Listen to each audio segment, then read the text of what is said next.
Sino ka at anong ginawa mo sa nanay ko? Magpapasko naman para may regalo kang maibigay sa nanay mo. Paalam na, Ma'am Lyra. Plauta. Para sa mga mahilig sa mga kwentong aswang, subaybayan ang aming bagong channel, Sitio Pangil. Pasukin ang nakakakilabot na mundo ng mga aswang. Like and subscribe. Sitio Pangil.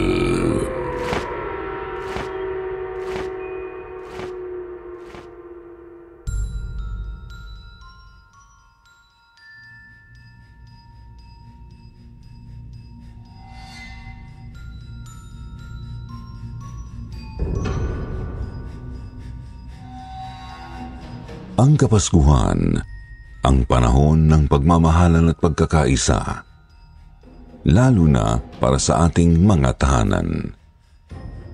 Subalit paano kung may sumira sa masayang panahon para sa iyong pamilya? Paano kung may magtangkang gawing masalimuot ang ninanais mong pagbabalik sa piling ng iyong mahal sa buhay? Sa episode natin ngayon, ating tunghayan ang karanasan ng ating letter sender na si Lyra. Pakinggan kung paano kamuntikang basagin ng isang elemento ng dilim ang pagkakaayos nila ng kanyang nanay Olivia.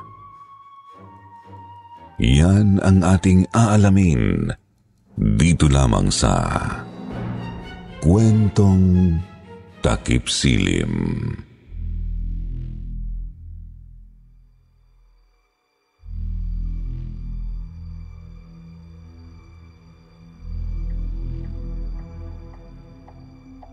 Hello Sir Jupiter, good morning, good afternoon o good evening din sa lahat ng mga kakwentong takipsilim sa angmang dako ng mundo. Tawagin niyo na lang ako sa palayaw kong Lyra, taga rito po sa Zamboanga del Sur. Doon din nangyari itong nakakikilabot at malungkot na karanasan ko na naglagay sa buhay ng aking nanay Olivia sa alanganin. Isang madilim na yugto ng buhay kong idinulot ng isang itim na nilalang.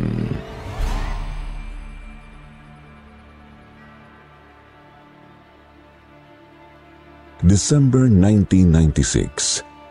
Magbe-22 anyos pa lamang ako noon, Sir Jupiter. Binala kong umuwi sa amin sa Zamboanga matapos kong mawala ng halos 5 taon. Nakipagtanan po kasi ako noong 16 anyos pa lang ako tapos napadpad kami ng nobyo ko sa Cagayan de Oro. Opo, alam kong isa yung malaking pagkakamali kaya ninais ko noong umuwi, magpakumbaba at humingi ng tawad sa pinakamamahal kong nanay Olivia. Iniwan ko lang ang 3 years old kong anak sa aking kinakasama. Gusto ko kasing magkausap muna kami ni nanay ng maayos bago ko ipakilala ang kanyang apo sa kanya. Mga 1:00 ng hapon noon nang sumakay ako ng bus papunta sa lungsod namin. Naging maayos naman ang simula ng biyahe hanggang sa may sumakay na isang lalaking may dalang bayong at umupo sa tabi ko. Isang pangkaraniwang tao kung titignan na sa tansya ko nasa 40 anyos.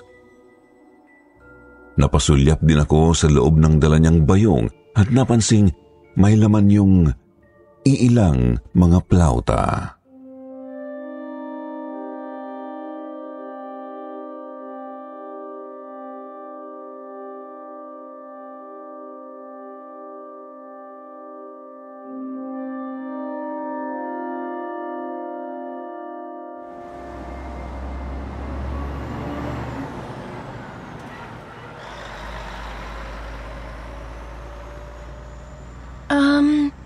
Kuya, binibenta niyo ho yan? Ha? Itong mga plauta ba? Oo. Binibenta ko. Ako mismo yung gumagawa. Gumagawa kayo niyan? Ang galing naman. Pwede pong matingnan ng mas maayos yung isa? Sige ba? Eto. Gawa pa sa magandang klaseng kawayan yan. Siyempre, maganda rin ang tunog. Aba, oo nga. Sigurado magugustuhan ng nanay ko to. Nanay mo? Opo, kuya. Mahilig kasing magpatugtog ng iba't ibang instrumento si nanay. Tapos, isa sa mga paborito niya tong plauta. Madalas pa nga niya akong tugtugan ito dati. Nung bata pa ako. Ay, ganun ba? Bakit mukhang malungkot ka, Iha? Nagkasamaan po kasi kami ng loob ni nanay. Eto nga't pauwi ako sa amin para humingi ng tawad. Kasalanan ko rin naman po kasi. Ganun ba? Sige, bigay ko na lang sa iyan. Huwag mo na akong bayaran. Seryoso po, kuya? Mahal po tong ganito eh. Oo, seryoso. Hayaan mo na. Magpapasko naman para may regalo kang maibigay sa nanay mo. Naku, salamat po. Pero mas maganda kung subukan mo muna siguro kahit saglit lang para mapalitan natin kung sakali mang may problema. Sige po. Teka po, susubukan ko.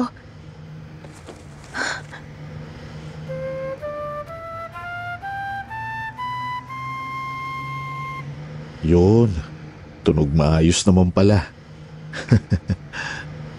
Yan, kunin mo na, Iha. Sana magustuhan ng nanay mo.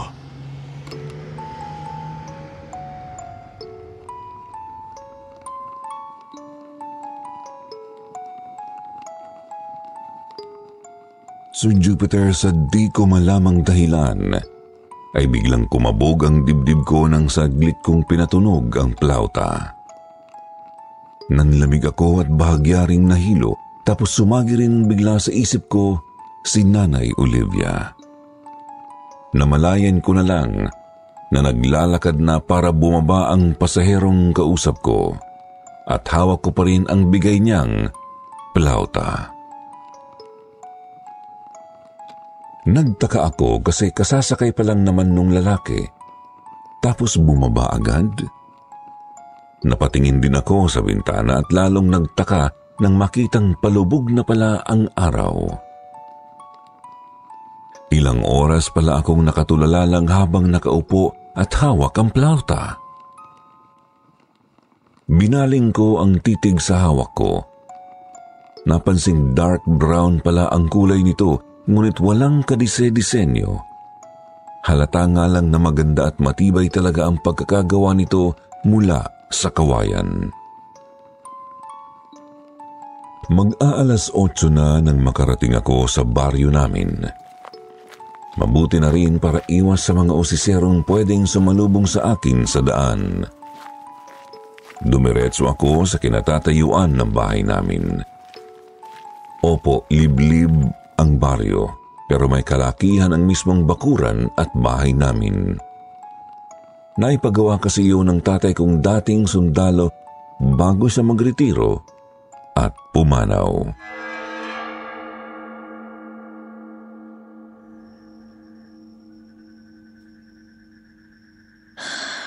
Nandito na rin, sa wakas. Kaharap ko na tong gate ng bahay namin. Ay, ano kaya mangyayari kapag nakita na ako ni Nanay Olivia? Baka galit pa rin siya sa akin Bahala na nga. Wala mangyayari kung di ko susubukan. Tao po! Tao po! Nay? Nanay Olivia, nandyan po ba kayo? Nay? Nanay? Tulog na siguro. Sino yan? Andyan na! Oy, sino yan? Bagong kasambahay ni Nanay?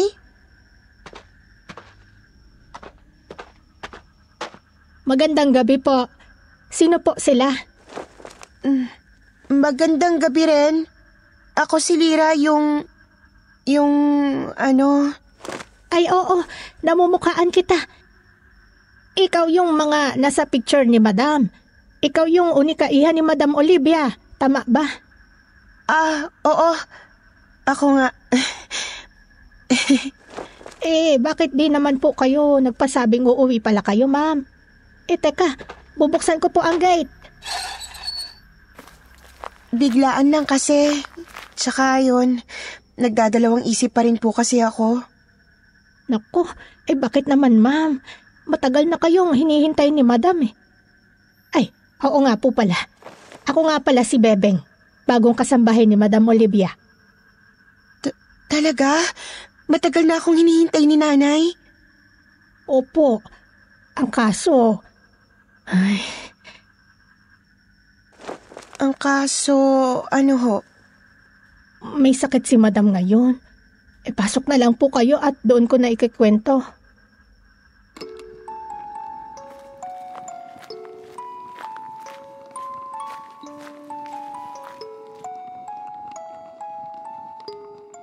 Dali-dali po akong sumunod kay Manang Bebeng papasok ng bahay. Sa pagkataranta ay basta ko na lang nilapag ang backpack ko sa sofa ng sala saka dumiretso sa second floor. Napahinto sa harap ng kwarto ni Nanay. Lumunok ng laway at binuksan ang pinto. Nakita kong nakaupo si Nanay Olivia sa kanyang rocking chair. Nakasandal at nakapikit. Lalo akong kinabahan bagamat todo rin ang pag-aalala. Dahan-dahan akong humakbang papalapit saka napahinto sa tabi ng rocking chair nang dumilat si Nanay.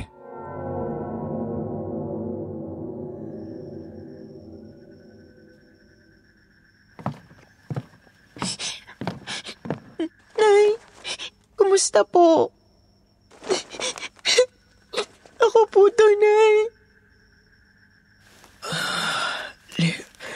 Lyra.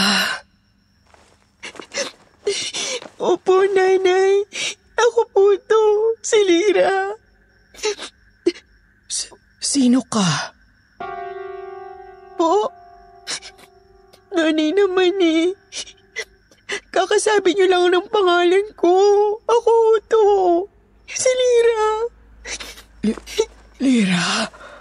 Lyra? Ikaw si Lyra? Sinong Lyra? Nanay naman oh. Galit pa rin po ba kayo? Lyra.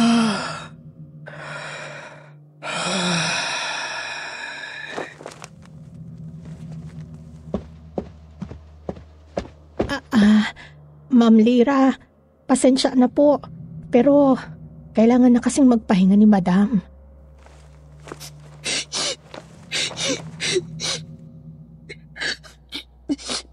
Ano po bang nangyari kay Nanay? Ano bang sakit niya, Manang? Hindi po matukoy ng doktor basta bigla na lang po siyang nanghina nung nagdaang linggo. Nakakapagtaka nga kasi napakalusog naman ni Madam dati.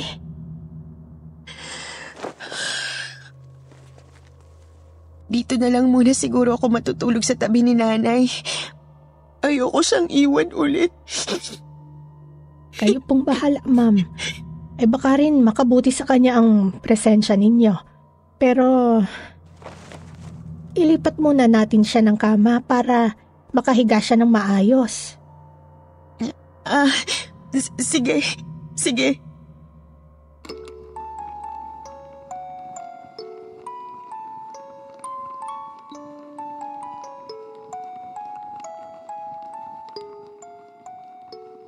Nanatili nga po ako sa kwarto ni Nanay, Sir Jupiter.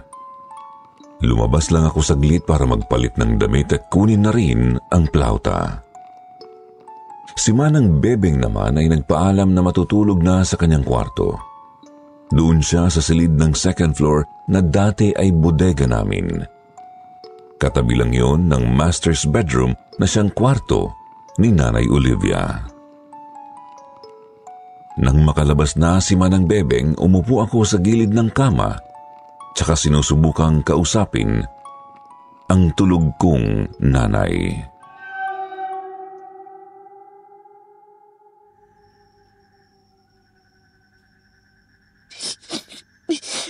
Nay, alam niyo po, miss na miss ko na kayo. Patawad po kasi alam kong napakalaki ng sama ng loob na binigay ko sa inyo. Naging makasarili ako. Pero alam niyo po, palagi ko po kayong naiisip. Palagi ko kayong nakukwento sa apo niyo si Jerry. Naalala ko yung dati na palagi niyo kong kinakantahan. Palagi niyo kong tinutugtugan. Kaya, Nay, sana maging maayos na po kayo. Nandito nga po ako kasi gusto ko kayong makasama ngayong Pasko. Mahal na mahal po kita, Nay.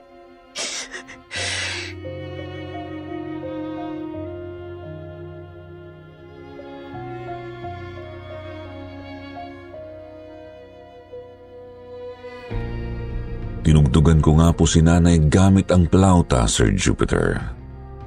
Napapikit ako kasi talagang dinadama ko ang pampaskong himig. Tuloy-tuloy lang ako sa pagtugtog sa loob ng ilang minuto. Ni hindi ako agad nagpatinag ng gumapang sa balat ko ang napakalamig na hangin. Tuloy-tuloy hanggang sa matanto kong hindi sa bintana galing ang malamig na ihip, kundi sa bandang kama. Napatigil ako sa pagtugtog at napadilat. Lalong nagtaka kasi sarado naman pala ang mga bintana. Napalingon ako kay nanay at saka nagulat nang makitang nakadilat pala ito at nakatingin sa akin.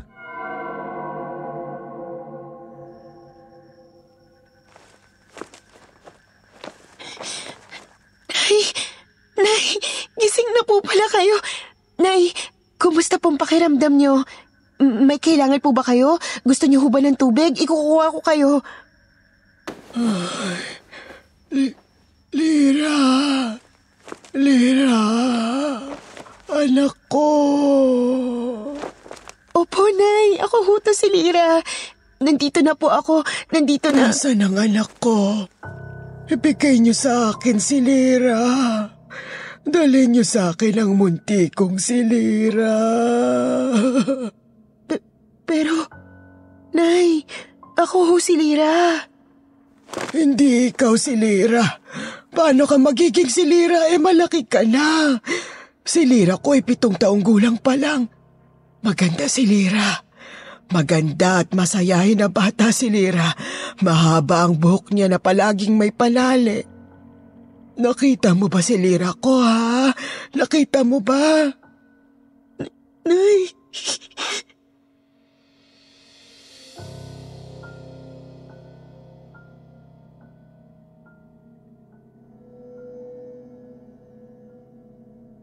Nagkahalo ang sakit, lungkot at pagkabahala sa kalooban ko. Hindi ko maintindihan kung paanong nag-uulyanin na ng ganoon si Nanay Olivia ngayong kaka-50 anyos pa lamang niya. Naisip ko tuloy na baka epekto ng kasalanan ko. Baka sa sobrang sama ng loob kaya naapektuhan ang takbo ng kanyang isip. Kaya naman tinawag ko si Manang Bebeng na agad namang pumunta sa kwarto ni Nanay.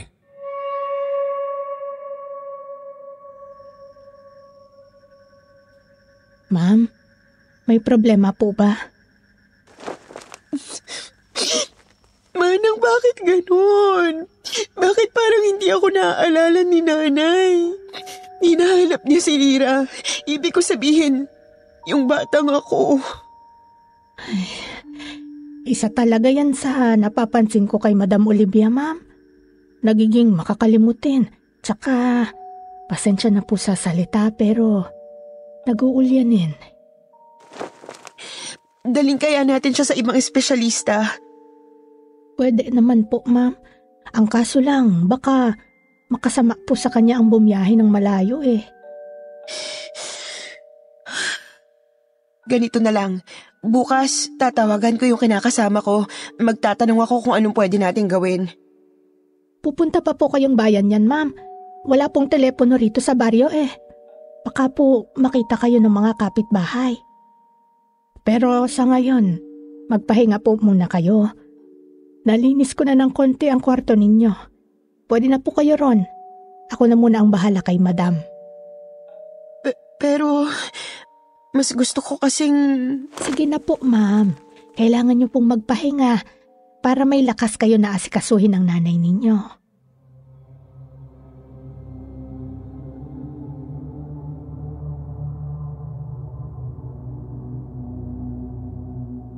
Nakumbinsi nga po ako ni Manang Bebeng na magpahinga na, Sir Jupiter. Pumunta ako sa kwarto ko at agad na humiga. Pumikit at sinubukang makatulog kahit inaalala ko pa rin si Nanay Olivia. Hindi ko alam kung nakatulog nga ba ako noon at yung ilang oras na ang lumipas. Basta namalayan ko na lang na tumutunog ang plauta mula sa kwarto ni Nanay. Naalala kong naiwan ko nga pala yun sa may ulunan ni Nanay kaya naisip kong kunin. Subalit nagtaka ako kasi hindi ako makabangon o kahit makagalaw man lang. Hindi nga po ako makadilat. Lumilipas lang ang oras na naririnig ko ang pagtunog ng plauta.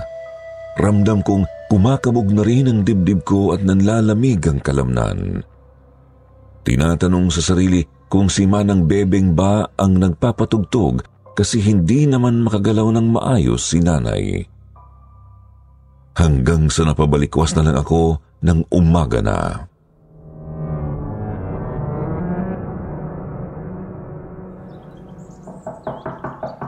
Ma'am! Ma'am Lera! Kain na po! Nakapagluto na po ako ng almusal.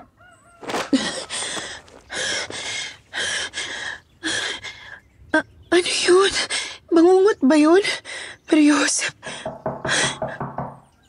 Ma'am?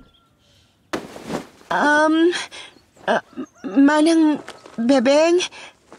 Teka, nandyan na po. Aray, sakit ng ulo ko. Magandang umaga, Ma'am Lera. Kakain na po. Nagprito ako ng galunggong. Sige po. Susunod na po ako sa kusina, ha? Sige po, ma'am. Manang? Po. Kayo po ba yung nagpatugtog ng plauta kagabi? Yung plauta na nasa ulunan ng higaan ni Nanay? Plauta? Ay, hindi po. Wala naman pong nagpatugtog, ma'am. Kayo lang po nung nandun kayo. Ha? Ano yun? Panaginip? Panaginip? Nanaginip po kayo, ma'am? Hindi. Wala. Sige na, mauna na po kayo ron at susunod na po ako. Sige po.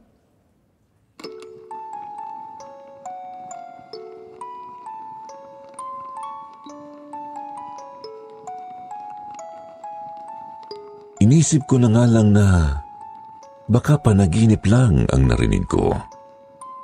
Nang mahimasmasan ay una akong pumunta sa kwarto ni Nanay.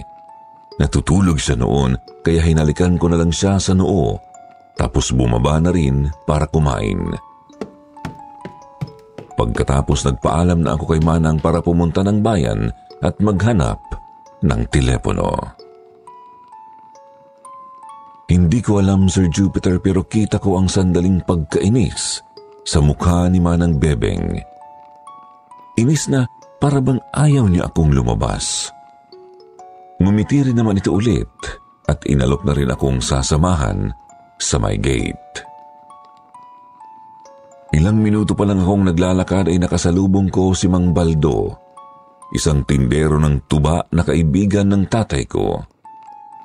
Kinawayan niya ako at tinawag. Lumapit naman ako bilang respeto sa kanya. Hindi naman kasi siya isa sa mga pinanggigilan kong ususero sa baryo namin.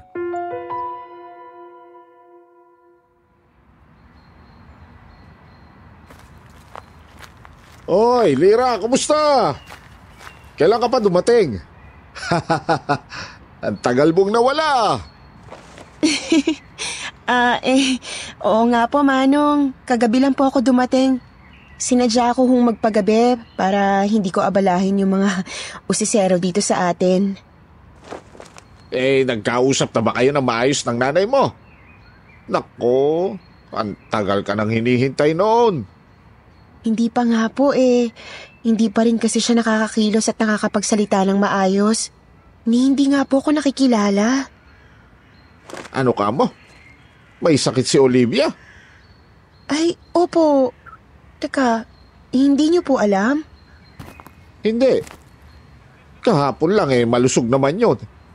Namutol pa nga ng damo dyan sa bakuran nyo Ha?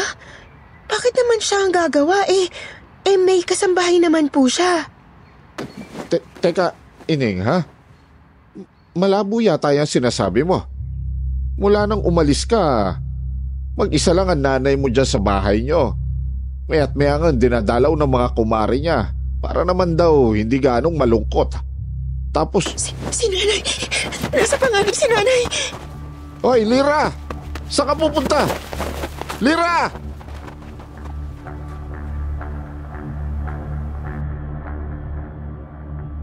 Umaripas ako ng takbo pabalik sa bahay nang mapagtantong nalinlang ako at nasa panganib si Nanay Olivia. Pagdating ko sa harap ng gate ay hindi ko na tinawag ang demonyita. Sa halip umakyat na lang ako sa simentong bakod na hindi naman ganoon kataas. Nagkagalos ng konti pero hindi ko na ininda. Dali-daling pumasok sa pinto at natigilan nang marinig na naman ang tunog ng plauta. Nang matauhan umakyat ako papuntang second floor. Nakita kong bukas ang kwarto ni nanay pero wala siya sa loob. Pinakinggan ko ng maigi ang plauta hanggang matukoy na nagmumula ito sa kabilang silid.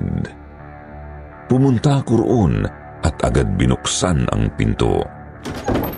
Bumungad sa akin ang bodega na puno ng mga nakatambak na mga gamit. Nakahiga si nanay sa ibabaw ng isang pahabang kahon at nakatayo si Manang Bebeng sa kanyang tabi, hawak ang plauta.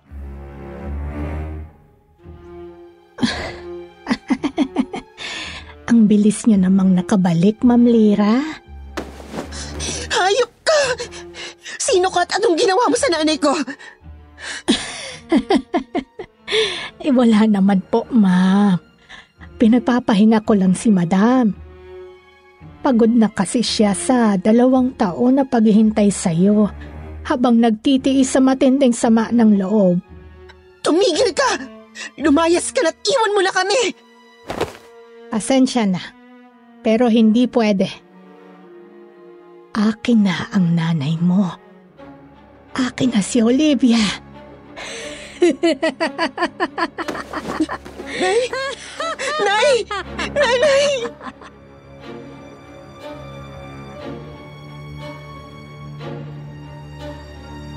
Gustuhin ko mang lapitan si Nanay Olivia noon ay hindi ko maihakbang ang mga paa ko papasok ng pinto. Tila ba may kung anong puwersa na pumipigil sa akin. Muling pinatugtog ni Manang Bebeng ang plauta at unti-unti ring nagbabago ang kanyang itsura. Humaba ng husto ang kanyang buhok at naging kulay abo ang balat. Sir Jupiter, nahintakutan ako nang makitang unti-unting bumabangon si Nanay Olivia sabay sa himig ng plauta. Ibig kong sabihin bumabangon ang kanyang kaluluwa habang naiwang nakahiga ang kanyang katawan. Pinipilit ko pa rin makagalaw pero hindi talaga ako makahakbang man lang. Wala akong magawa kundi umiyak habang nakatayong parang rebulto sa may pinto. Unti-unting lumalakad ang nakilala kong si Manang Bebeng papunta sa madilim na sulok ng bodega. Sumusunod sa kanya ang kaluluwa ng nanay ko.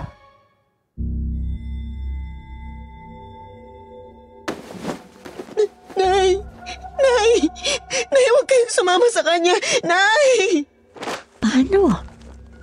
Paalam na, Ma'am Lira.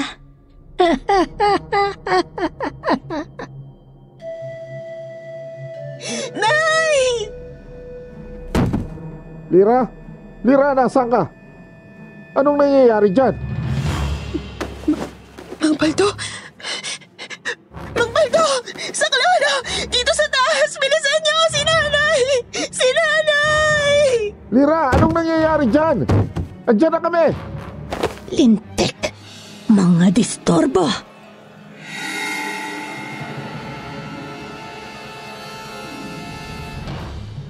Kita kong hindi mapakali si Bebeng sa dilim, Sir Jupiter. Doon na ako nakagalaw sa kinatatayuan ko at mabilis kong pinuntahan at niyakap ang katawan ni Nanay. Ilang sandali pa ay nakaakyat na si Mang Baldo kasama ang iilan pang mga kapitbahay namin. Pansin kong hindi nila nakikita si Manang Bebeng, pero mabilis nilang binuhat si Nanay papunta sa kwarto nito. Nakita ko ring bumalik sa katawan ni Nanay ang kanyang kaluluwa tapos naglaho ang kung anumang nilalang. Naiwan ang plauta sa sahig.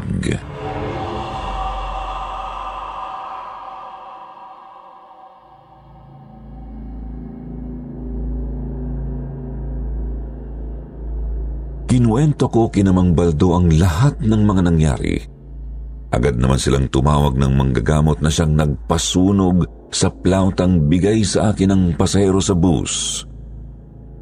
Makalipas ang 2 araw, unti-unti namang bumuti ang kalagayan ng aking nanay Olivia.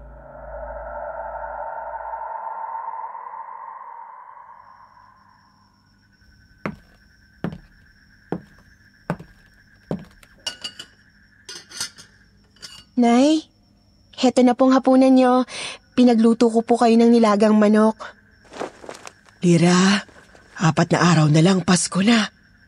Kailan mo ba dadalhin dito ang apo ko? Naku, nasasabi kang lola. Huwag po kayo mag-alala, Nay. Tinawagan ko na po yung kinakasama ko kanina nung namalengke ako dun sa may bayan. Bukas po darating na sila rito. Kaya, kumain na po kayo para malakas na kayo bukas, ha? Lira, Po, wag mo na akong iiwan ulit, anak, ha? pangako po. Hindi ko na po kayo ulit iiwan. Mahal na mahal ko po kayo, Nay.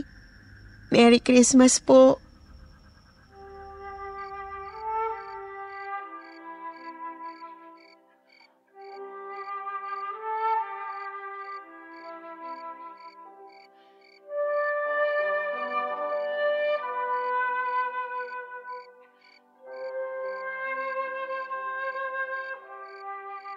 Naging masaya na po ang Pasko namin simula noon, Sir Jupiter. Gumaling si Nanay, tapos doon na rin kami tumira ng pamilya ko. Siyempre, nanumbalik din ang dati pa naming libangan na pagpapatugtog ng iba't ibang mga instrumento. Hindi na nga lang kasama ang plauta ng kung sinong engkanto. Hanggang dito na lang po ang kwento ko. Sana po ay nagustuhan ninyo. Hangad ko rin na sana maging masaya ang Kapaskuhan nating lahat. Merry Christmas from our family to yours.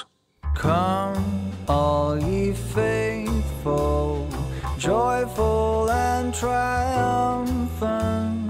Come ye to Bethlehem. Isang pagbati ng maligayang Pasko sa lahat ng taga-subaybay sa aming channel. Naway ang mensahe ng Pasko ay punan ang inyong buhay ng may kagalakan at kapayapaan. Again, from your Kwentong Takipsilim, Sitio Bangungot, Sitio Pangil, and Takipsilim True Mystery Stories family. Merry Christmas, everyone! Silent night, holy night,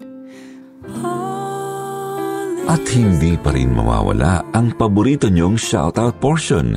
Shoutout kay Leo Alcantara, Noraima Madali, Zenki Cano, Evelyn Lambino, Hazel Manabat, Josie Cavero, Glenda V. Cook, Mary Ann Sabuco, Ansky Blog, at kay Lester Preneur. Basahin naman natin ang ilang mga komento mula kina Hazel Manabat at Geraldine Valverde. Sabi ni Hazel, magandang araw po mga KT Narrators. Nag-i-enjoy talaga akong makinig at nagsimula po ako noong September 2023. Pero halos mapakinggan ko na lahat.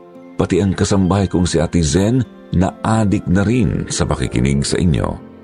Pa-shoutout po sa inyong dalawa, Hazel at Ate Zen. Sabi naman ni Geraldine, hello po Sir Jupiter, avid listener niyo po ako, OFW from Hong Kong. Napakaganda niyo talaga mag-narrate ng mga story, kaya feel na feel ko po makinig. Parang nandun ka din sa kwento at nai-imagine mo talaga ang nangyayari. Nawawala din ang pagod ko dahil sa pakikinig sa inyo every day. More horror stories pa po.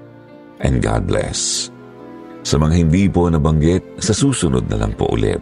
Huwag niyo pong kalimutang mag-reply sa ating shoutout box na nasa comment section para ma-shoutout ang inyong mga pangalan.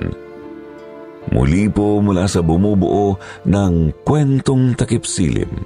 Ito po ang inyong lingkod, Jupiter Torres, bumabati ng Merry Christmas sa inyong lahat at maraming salamat.